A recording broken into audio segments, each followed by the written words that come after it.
Hi, Mitch here, the retired pharmacist, with another video to help you with your health journey. I decided to talk about over-the-counter moisturizers based on their ingredients rather than their brand names, like Glycerin, Cetaphil, Nivea, CeraVe, and L'Oreal, and how they affect the skin. There are three main categories of OTC moisturizers: occlusives, humectants, and emollients. First, we have occlusives, which form a protective barrier over the skin to stop losing moisture from the epidermis or top layer of skin. Occlusives are heavier and better for dry skin. Humectants draw water into the epidermis from the air and from deeper layers of the dermis.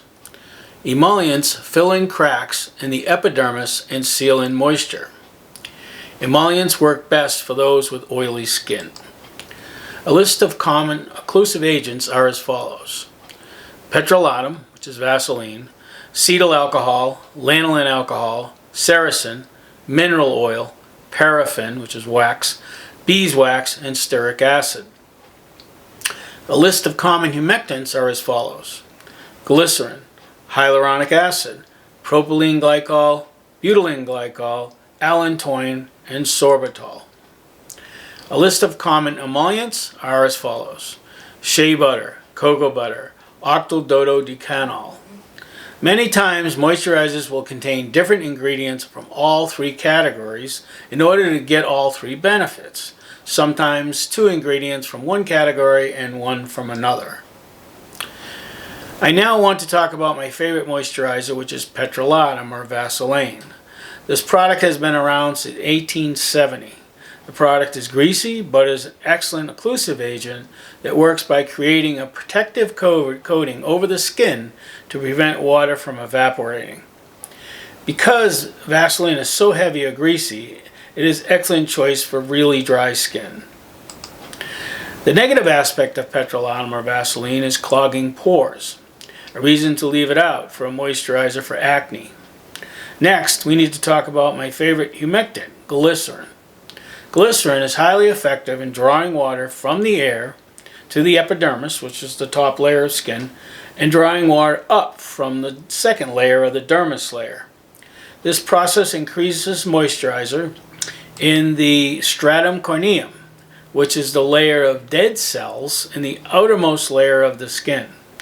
This process aids in the exfoliating process of the skin to get rid of dead cells and bring new cells up. Glycerin works excellent in wet climates where moisture can be drawn from the air. Glycerin does not work well in dry climates where there is less water in the air. If glycerin cannot find moisture in the air, it will draw the water from lower layers of skin, like the dermis, and more dryness is the outcome. In this situation, you can use a glycerin product that is combined with an emollient like shea butter or cocoa butter to seal in the moisture. That's the reason, the whole point, you're going to combine many of these ingredients together in order to find a superior product that is for you and for you alone. Hyaluronic acid is another humectant that is naturally produced by your skin to retain water. As we age, hyaluronic acid production diminishes and his skin is more likely to dry out. So old guys like me should probably buy humectant moisturizers with hyaluronic acid. Makes sense. Hyaluronic acid production also decreases when the skin is exposed to UV radiation or sunlight over long periods of time. Hyaluronic acid will hold more moisture and make skin appear softer, especially in aging patients.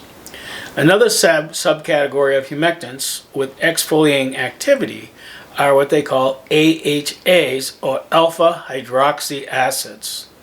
The two well-known alpha hydroxy acids, or AHAs, are lactic acid and glycolic acid. The exfoliant concentrations are about 8 to 10% generally. First, we can talk about the well-known lactic acid.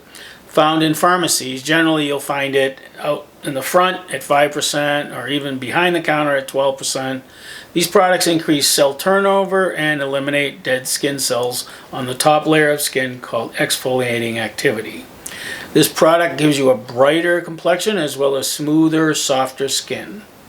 Lactic acid as a humectant increases the hydration of the skin. Lactic acid improves signs of aging and fades the aging spots. The side effects because of exfoliating properties are sensitivity to sun exposure, UV rays, burning, redness, and peeling of the skin. Glycolic acid is another alpha hydroxy acid, or AHA, which comes from sugarcane or is man-made and is used for exfoliating. It has the same benefits and side effects of lactic acid. The common percentages in products are 8 to 10%. Now we're talking about urea. Urea is a strong exfoliator and it is a strong keratolytic. So you have to be careful with urea. Urea is another important skin product to discuss with benefits and side effects. Urea is formed from the breakdown of proteins in all mammals, but is manufactured not from urea, or urine, I should say, but from skin products from liquid ammonia and liquid carbon dioxide. A lot of people are afraid of it because they think they're making it right from urine, like pig urine or something, but it's not. Okay, so again, from liquid ammonia and liquid carbon dioxide. Urea is a strong exfoliating agent and can actually act as a keratolytic in concentrations of 20 to 40%. These concentrations can remove layers of skin, causing severe sensitivity reactions and infections. Urea, 20 to 40%, is generally used for foot calluses and cracked, dry heels. If you desire immediate relief from cracked, painful, dry heels, I don't recommend this. I recommend exfoliating the heels with an electric dead skin foot care exfoliator, and then follow this therapy with a common occlusive agent like Glycerin cream, the original formula. The original formula had petrolatum in it, mineral oil, lanolin alcohol, sericin. That's the original formula. That's the one that I like the best. Lactic acid and urea take too long to exfoliate and pain still continues. I get immediate pain relief and comfort in my step from using the electric exfoliating heel machine and following up with the Glycerin therapy.